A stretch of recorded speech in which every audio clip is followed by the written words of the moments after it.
I have not been able to publicly express myself on this point, and I'm so happy that I'm given this microphone and this platform to do so. Exclusive Okay. information. So- Yeah.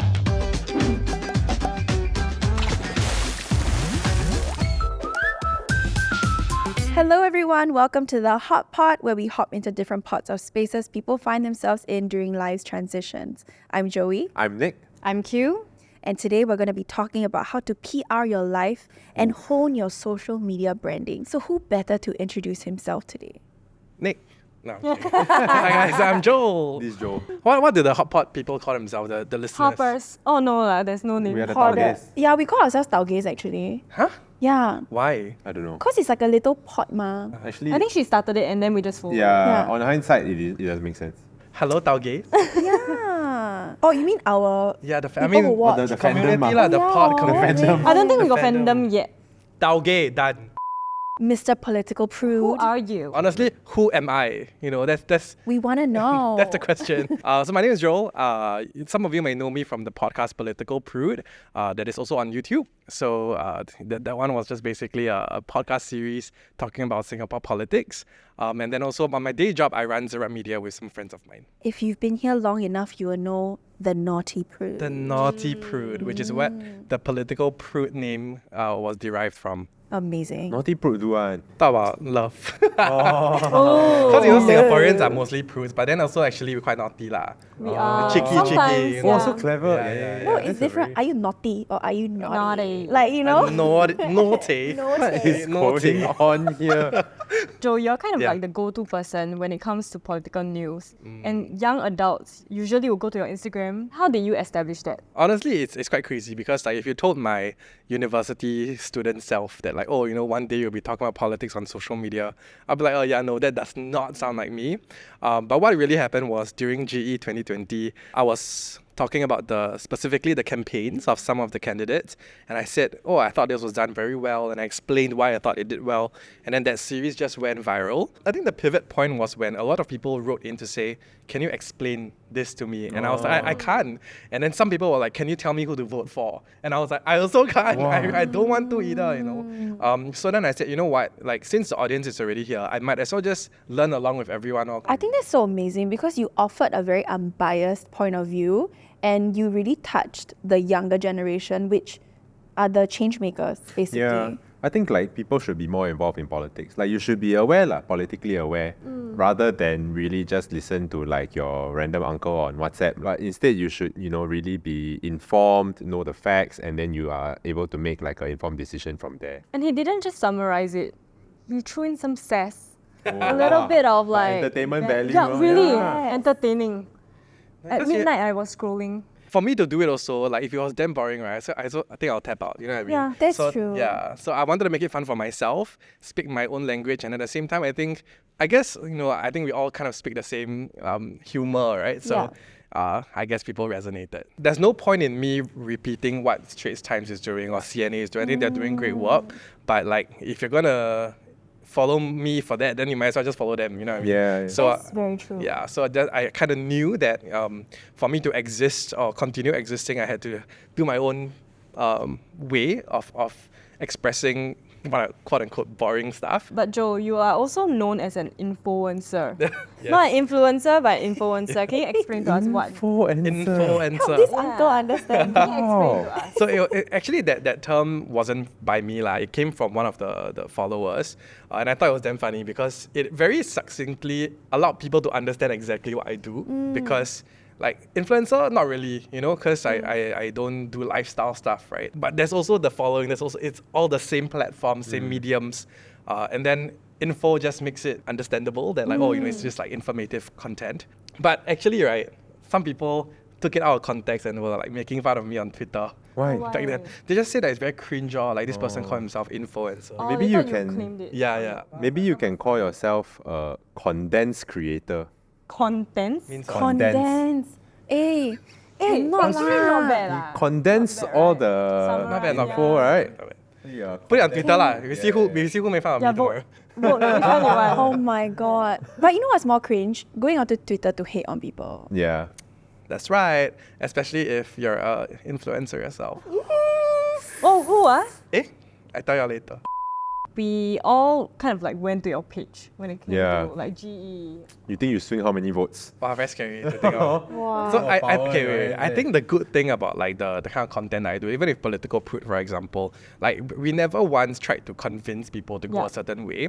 It was always just kind of like, okay, here's all the resources, all the information you need at your fingertips, and then you own self go and decide. Quite scary also. Like you got scared you kena POFMA. Thankfully, I have friends who are in PR who are lawyers. So sometimes if I'm a bit like They will vet for you, yeah. ah. So I'll be like, is it okay if you can just take a look and just see if this might be a bit sticky? And then sometimes they will come back to me and say like, oh, you might want to rephrase certain things, and I'm like, okay, I see what you're saying, but then sometimes I'll just take it and take a look and see like I think I'm gonna stand by it. To answer your question, answer is yes. Sometimes I'm a bit scared, yeah. Honestly, if you kena POFMA, what happened? I think if you don't acknowledge the if you don't comply with the POFMA, then you will get in trouble. I think can someone fact check this? Later you kena POFMA for this. Allegedly. My first POFMA will be Allegedly, allegedly. Would you say that your identity as an influencer is true to who you are as a person? A lot of people relate to me because of how normal I am. I really just talk about things that their friends will talk about also.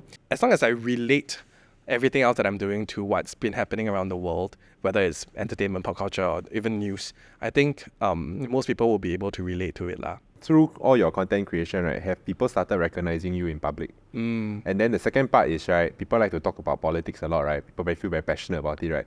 Has anyone ever like wanted to have like a political debate on like, hey, I saw your video, actually you wrong?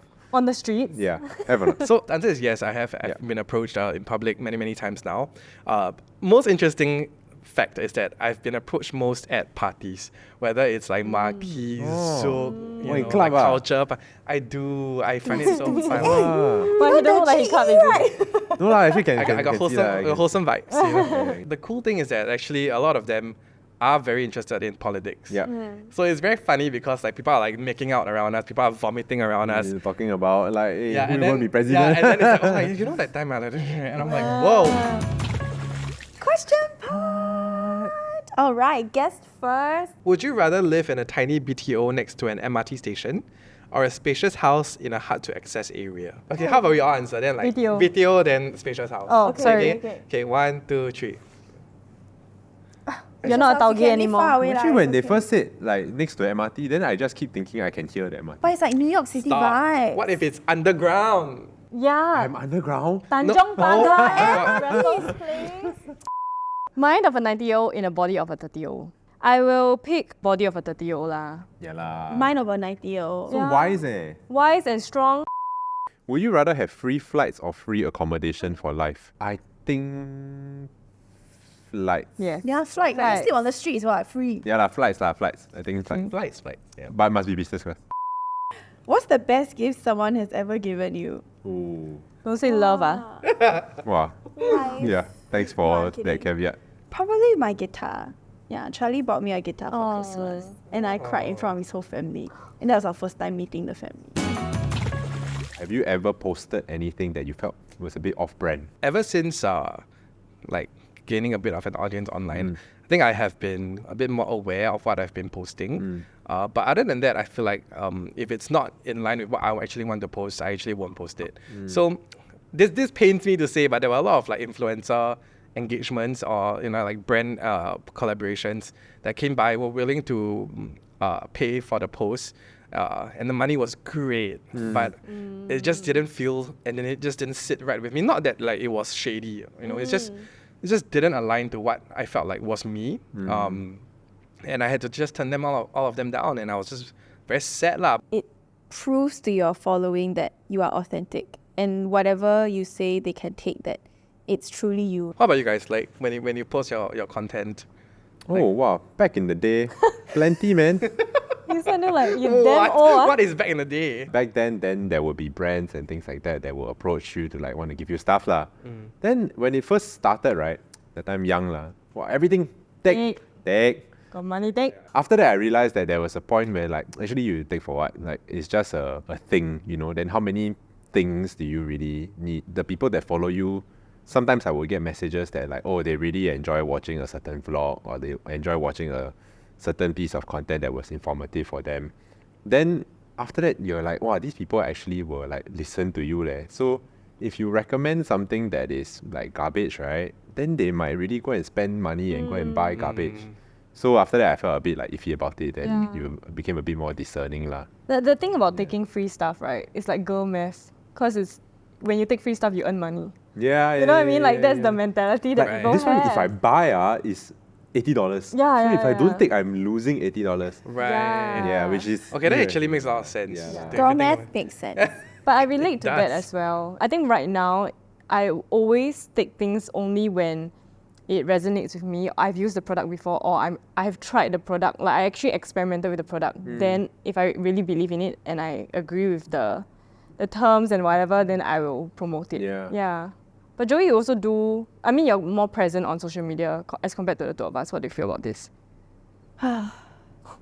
That's a loud sigh. This is a very loud sigh. I've always struggled with this. So when de-influencing came about, which is influencers, ironically, influencers would come out and de-influence you to buy things. So they say, They don't remember this viral product? This is why it sucks. Remember this is why it sucks. Okay, viral bags in Singapore, for example. You'll see this trend where a few people start to buy this bag from a brand or whatever, Okay. you know?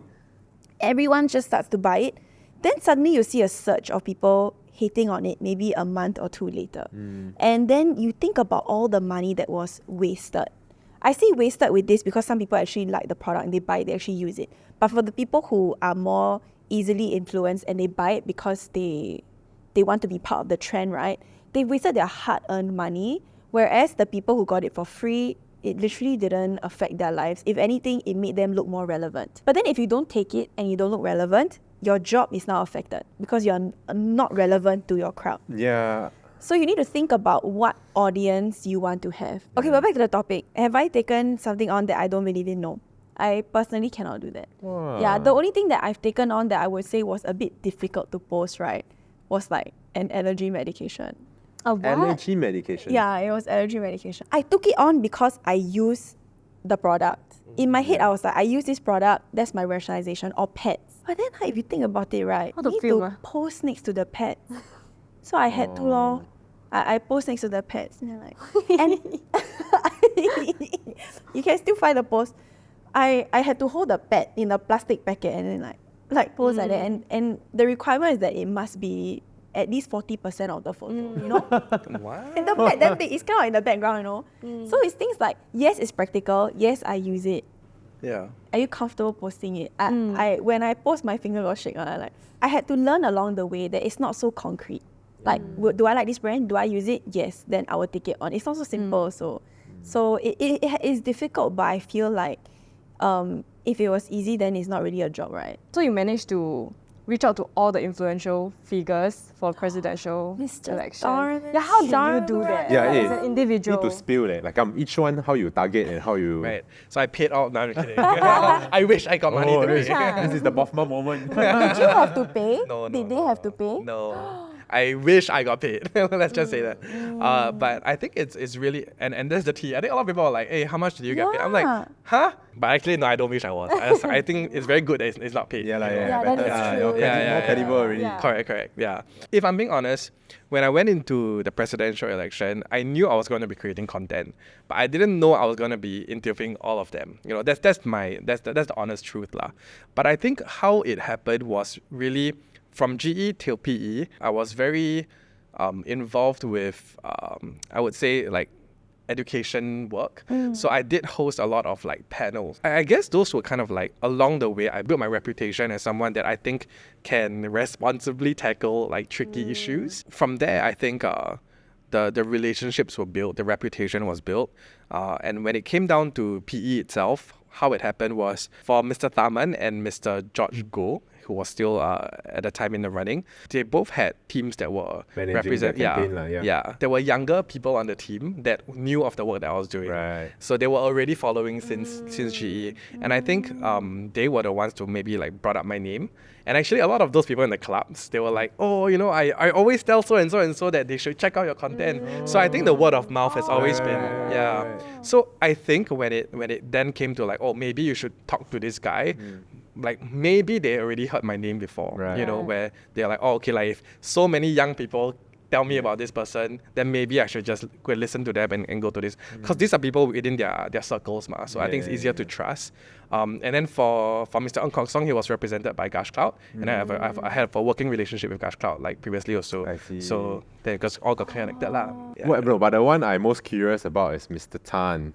Okay, so Mr. Tan was the only one that was different. So, okay, if you guys remember, Mr. Tan Kee Liang was the last one to say, I want to run, right? Yeah. And he only decided to run because he felt like Mr. Goh wasn't going to qualify. Yeah. And it eventually turned out to be correct lah. That very day, I was interviewing Dr. Gillian Koh, who's from NUS IPS. And then she kept saying 4. But in my head, it's 3. So she got 3 some- including George. The way where she approached it was, if someone is indicating interest, you have to take them seriously, you know? Because should just in my ask them. opinion, like I didn't think he was going to run. Then when he said he was going to run, I was like, oh, when he announced, then I actually already wrote out the email to say, like, I would love for you to come to the show. He was the only one that I had to Reach out to. reach out reach to. out. Yeah. You managed to secure like all 4 within such a short period of time, and you only started this in 2020. So it's not even been 3-4 years yet, and you've accomplished so much. It reminds me of our conversation previously about your lung surface area. Every single instance has contributed to this moment. I got chills.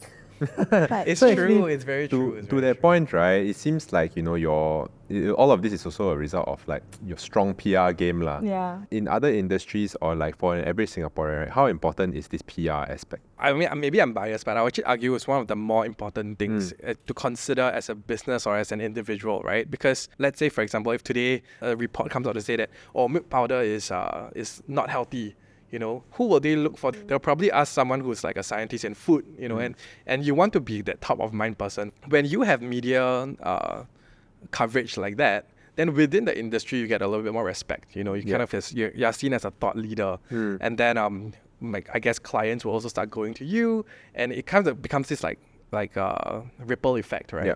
So I would say that everybody can benefit from media, and a lot of it is I guess positioning yourself for you to be that top of mind individual or Right. company. Yeah. Your PR skills, was it something that came naturally to you, or you had to learn in the course of your work, or like was it in school? Okay, I've always thought that it comes very naturally to everybody. Honestly, until when I started talking about the GE campaigns. So what I really did was I looked at some of the campaigns of the parties, and I said, okay, this aspect did well because it communicated this. And then when it went viral, what I realized was that a lot of people didn't see it as easily as I did. To me, it came so easily, but a lot of people said, oh, I've never seen it that way. Yeah. So in a way, I would say that on one hand, it does come naturally. You know, like there's some things that some people see it a lot more easily than other people. I can't math, for example. You know, girl math also cannot. so while other people, they see numbers very easily and clearly, and when for me, I struggle with that. I just think that like some people are just more inclined to do certain things, and for me, I guess PR is one of those. But at the same time, I do think that going to school and going for the courses in uni, they really helped me understand like the theory behind some of these things, or even like the framework in which you should approach certain things. So that definitely helped shape and help grow lah. You know, it's like that's talent or innate skills only can come so far, right? Yeah. So it's kind of like two things. Yeah. I think PR requires so much. Like, do you know what Tree Paine is? No. So Tree Paine is Taylor Swift's PR gal. Oh yes. Tree Paine is insane. So one of the ways she has proven to be incredibly valuable to Taylor Swift's team, right? You know, at one point Taylor Swift had a scandal about her fuel usage. Oh, You yeah. take a lot Right. of private jet. Private jets, Yeah. right? Jets. Remember this word, jets. Now Taylor Swift is dating Travis Kelce, who's a football player. When he played for the Jets, they made sure she was at the game. Now when you Google Taylor Swift Jets, all you see is the football news, not the fuel wastage. That is PR genius. No, but so there were 3 scandals, right? And Tree Paine made sure that all these 3 like names, when you Google, it would not show up anymore. Wow. Incredible. And I'm just thinking like, to us, it's like, no lah, cannot be, because we don't think like that. But as a PR person, you find all these like in like Yeah, there's a lot of that goes behind PR actually, and like in school you can only learn so much, but then when you go out there, that's when you realize that there's so many things that you have to understand, and then it's basically a game, like how do you make the game work for you? Yes. So one fun thing that I've learned from the PR, and I think this is an open secret, they usually time their press releases. Yep. If let's say you have a particular piece of news, let's say for example, let's say Taylor and Travis wants to get married, right? And they want to announce that engagement. Yeah. As your publicist, you don't want to just say, oh, you ready to announce? Okay lah, we announce now. You have to plan exactly when to announce it. So you're gonna be maybe like predicting, okay, on this day, maybe Adele is releasing a new single. I'm gonna skip this day so that I don't compete for eyeballs. I want to announce it tomorrow, but today Beyonce and Jay-Z break up. They're gonna dominate the news for the next few days, so I'm gonna push it back to 5 more days. So there's a lot of timing of like announcements and whatnot, and then you're like, huh? It's very interesting. Because school doesn't teach you this. Yeah. So actually, I studied mass comm also. Then after that, after being a reporter, I was also working in a PR agency. So then I was doing both lah. Then you really realize that like the network really gets you like very, very far. Cause as a reporter, right, there will be certain PR people that like you like more than others, cause they will send you press releases at proper timings. They will give you correct information. They're able to help facilitate like follow-up questions. You sell them the insider scoop. Yeah, so after that, when you are that PR person, you really also need to like be able to think like that for your client, like whoever you are representing as a publicist. Actually, managing interpersonal relationships in some way is learning how to PR also. Very much so. Right? Yeah. Like if you got low EQ, then a bit difficult to PR. Yeah. So then when you take that theory and then you apply it to like any job, right? You need to know how to PR your boss. Your colleagues. You need to know how to PR your colleagues. Yeah. So one thing I think that we all experience, right, is dealing with clients. Sometimes some people are just a little bit pushy, right? How do you put your foot down without sounding rude and stepping on their toes? Scenario training. You want to add a difficult customer? Where are you sending me the design? As we agreed upon, I was gonna send it to you at 5:30 today. 5:30 I going golf already. Oh. I think if you can, I give you a bit of time, half an hour, you'll send over lor. I'm gonna speak to the team to ask them to expedite it. If, for example, I'm not able to hit the 4 o'clock deadline, as agreed upon, there's the 5:30 deadline that we both agreed upon. But while you're out of the office, maybe I can speak to like Natalie, who's your colleague. Natalie is off today. Only got me until 5:30. I go to play golf already. Like, is there someone else in the office that I can speak to? No lah, I pick y'all because you tell me that like you're agile and you're fast and things like that ma. Then now 4:30, so much time, half an hour leh. Simple change only what. The team is actually working on it right now. I'm going to tell them to expedite it, but I think the earliest I can promise you, it's definitely by 5:30. It won't be any later than that. But in the meantime, if I'm able to deliver it to you earlier, I'll do that. And see. Actually, like that very good already lah. Like cannot do much. You cannot do much. Play golf. You play at 5:45, cannot meh? No, actually, to be honest, I feel like the world has changed a bit. People are willing to walk away from clients like that. So don't be a nasty Why client. cancel the client? Yeah, not worth it. I think in the past people would always put client first. Put up. Yeah. There was once where I remember very distinctly like, this should not have been an email. Like it should have been a call. It was when a client was basically telling like us back then that like, we are moving the work to another agency, or like we're moving to a work with someone else. So I feel like something like that is always a case of like, you should have called rather than just like put on an email, that kind of thing. Yeah. Like maybe they just wanted the easy way out. It is, cause and the thing is like for an agency, right, in a media agency, a lot of times like teams are built for a specific client or for a specific account. So when the client says this, right, that means people are going to lose their jobs. So these sort of situations, I think, are when like you should pick up the phone and just man up and like bite the bullet and have that difficult conversation lah. Wait, I suddenly remember a God, tip. scared me. No, okay, wait. I'm very passionate. I'm super passionate about this point. I have not been able to publicly express myself on this point, and I'm so happy that I'm given this microphone and this platform to do so. Okay. So we're talking about public relations and PR, right? And I think a lot of times people think that PR is only for famous people or like for people who are newsmakers, and it's not for everyday people. But these days we really see that there are a lot of opportunities for people to go viral or people to get media exposure. So one of the tips that I actually want to give a lot of people, and I think a lot of the content creator friends might hate me for this, is those street interviews that they approach people. And a lot of times, right, you find a lot of the viral clips, right? Sometimes, like, these people, they just say something wrong or something quirky, and then they get cancelled, they get mocked online. And it's not just Singaporeans, I must say it's really global, right? I empathize a lot with them because, like, you never know, okay, like, beyond the hee hee ha ha, like, I find something funny, I look at the comments, I like the top few comments and I move on, right? That's for me. But for them, you never know what's going to be the consequence. Are they going to lose their job? Are they going to be made fun of at home? Are their kids going to laugh at them? Are their peers going to laugh at them? So my tip is, if let's say someone approaches you, first ask them, what are you going to ask me? Like, what is it for, right? Yes. What do you want me to do? If you're willing to be in front of camera, sure, but like understand what you're getting yourself into, You never know what kind of compromising situations a creator might be doing to put at your expense, and you don't want to be put in that situation. The second part is ask, like, can I have a written written agreement in which I can rescind my approval of me being on your show. So a lot of them want you to react immediately. So they ask you a question and then they don't even give you time to think, and then they put it, they'll put it in your face. Here's the trick.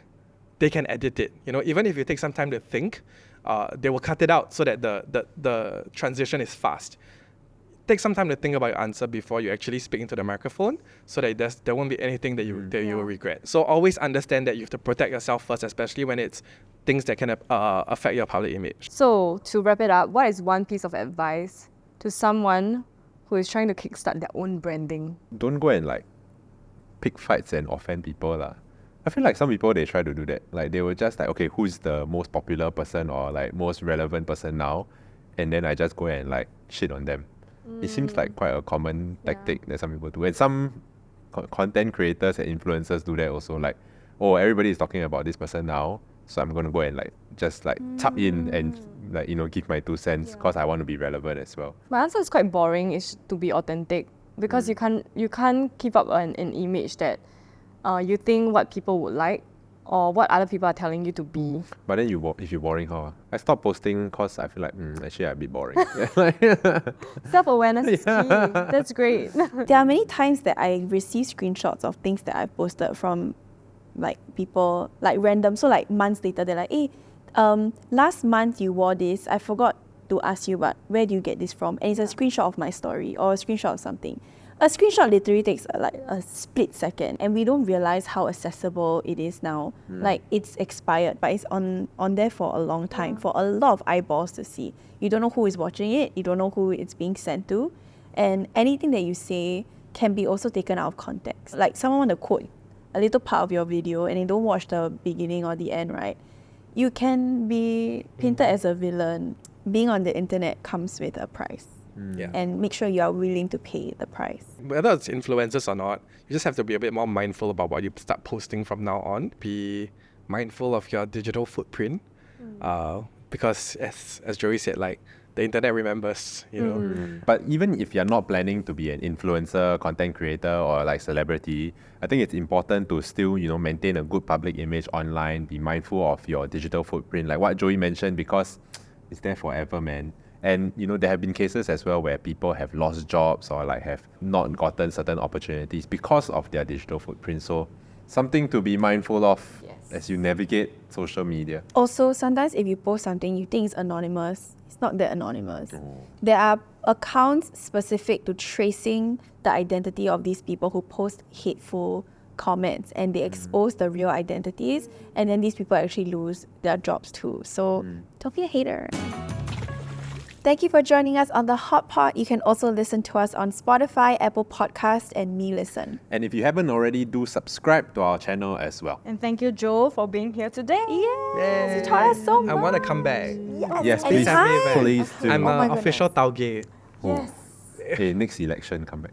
Eh? Collab. Collab. We'll see you on the next episode. Bye.